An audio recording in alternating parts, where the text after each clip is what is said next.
vamos falar sobre a sabatina, né, que foi vendida como uma entrevista de emprego que o Marçal fez aí com o Guilherme Boulos. Vocês estavam muito reticentes, né, com medo que ele se desgastasse, que ele criasse ali uma situação difícil, mas Marçal, surpreendentemente, estava tão tranquilo, calmo, né? A leitura que eu faço é de que ele tentou, o Boulos, furar a bolha e conversar com 1.700.000 eleitores do Marçal. E o Marçal quis limpar a ficha corrida dele, que está muito emporcalhada depois dessa eleição, né? Tudo que ele aprontou, né, no sentido de baixaria, de brigas, de ataques, de mentiras, de falsificação de médicos, né, falsificou assinatura, enfim.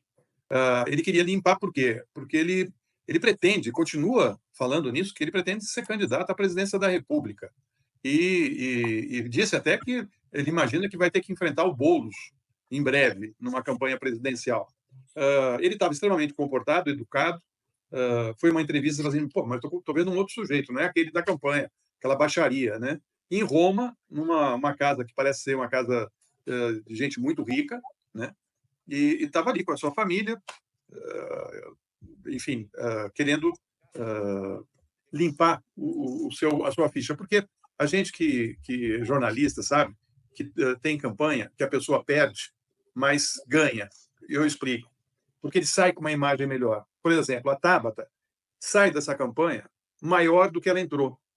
Porque ela foi uma candidata correta, fez as propostas dela, você pode concordar ou não com ela, mas ela teve uma postura, né? O Boulos também pode sair dessa campanha maior do que entrou. Ele está ali tentando formatar seu nome, uma ligação com o eleitorado, principalmente de São Paulo. E eu achei que para ele foi bom, foi muito bom. Para o Marçal foi ótimo, né? Ele também vende cursos, né? E aproveitou para vender os cursos. A audiência foi de 500.000 pessoas no YouTube. Não é muito comparado com uma TV Globo, por exemplo, mas essa conversa ela foi picotada e está sendo jogada nas plataformas, né? No Instagram, enfim, o próprio Boulos recortou a conversa deles, né? E está esparramando aí pelo Instagram. Acho que dificilmente o Boulos vai conseguir mudar a cabeça da maioria dessas pessoas, mas pelo menos ele pode ter colocado ali, ele e o Marçal, a ideia de que o melhor talvez fosse anular o voto, né, desses eleitores anularem o voto ou não comparecerem. Isso seria muito ruim para o Ricardo Nunes. Tanto que a campanha do Ricardo Nunes não está tão tranquila assim. Ela ficou meio preocupada com isso, porque esse eleitor do Marçal, segundo as pesquisas, foi majoritariamente para o Ricardo Nunes. E a gente não sabe dimensionar que impacto isso teve. Eu percebi só que a Globo News, por exemplo, deu pouco espaço para essa conversa, sabe? Os sites deram muito mais espaço, repercutiram, né? Em todos os sites de notícia tinha lá trechos dessa conversa, mas na Globo News acho que passou assim meio en passant mesmo, né? Não vamos falar muito, então estão focando mais no debate que vai acontecer às 10 horas da noite entre os dois candidatos. Enfim, o Boulos não colocou o Marçal no lugar que ele ocupou. Eleitores colocaram ele lá. E, portanto, ele teve a oportunidade de falar com eleitores que têm essa visão errada, me parece, do Brasil e do que representa um prefeito para a cidade de São Paulo. Eu disse aqui que assim, respeitava os argumentos dos dois lados, argumentos contra e a favor. Agora, o que aconteceu, eu acho que foi um grande acerto do Boulos, sabe? Concordo com você. Acho que foi acertado. Eu tinha assim, essas dúvidas antes.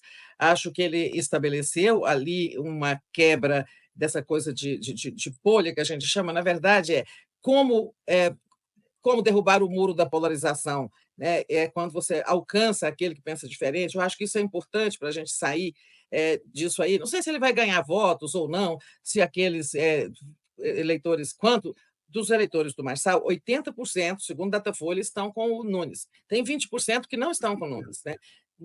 Pode ser que o Boulos ganhe ali, mas ainda que não ganhe votos, que quantitativamente não haja isso, eu acho que como fato político foi positivo, sabe, para os tempos que nós estamos vivendo.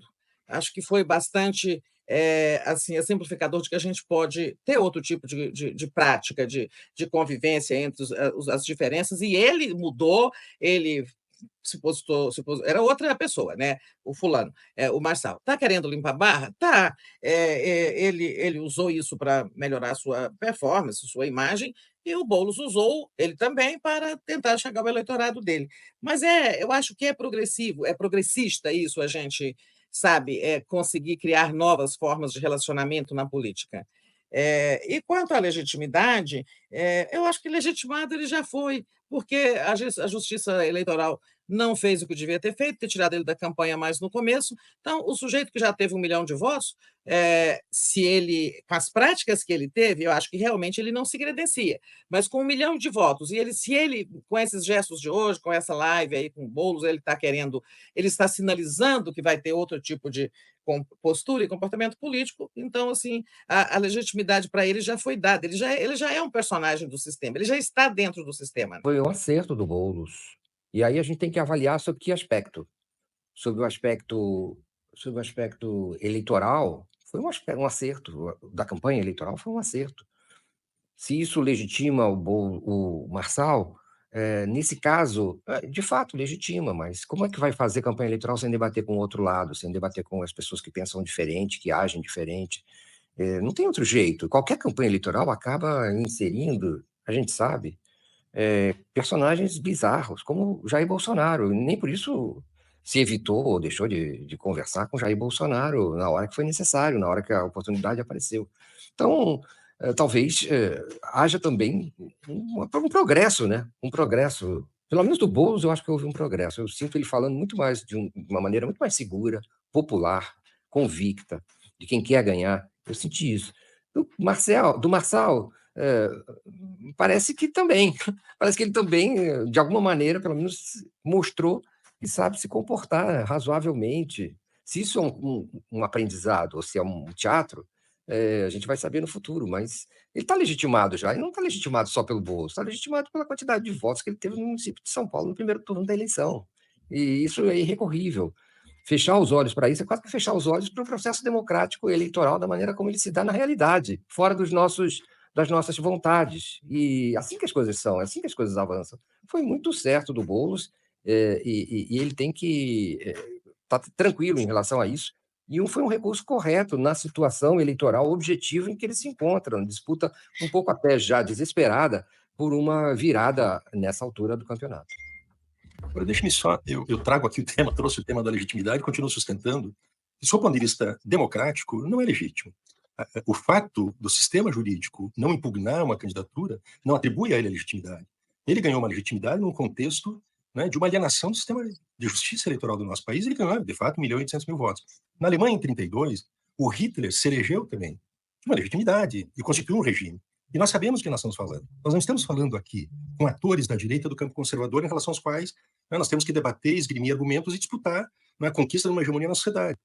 Estamos falando aqui de um setor, um campo de pensamento, uma tradição política, não é, que ela tem uma natureza, ela se vincula aos piores experimentos que a humanidade já experimentou. Ou a gente vai secundarizar o que representa o Marçal e o Bolsonaro da vida. Isso inclui o Bolsonaro, qualquer situação? Inclui o primeiro turno, o debate na Globo? Não, mas inclui, Mário, nós estamos falando aqui de um personagem, inclusive, tem características muito específicas, ele não deveria ter Onde você traça a linha? sido admitido nos debates, nas sabatinas.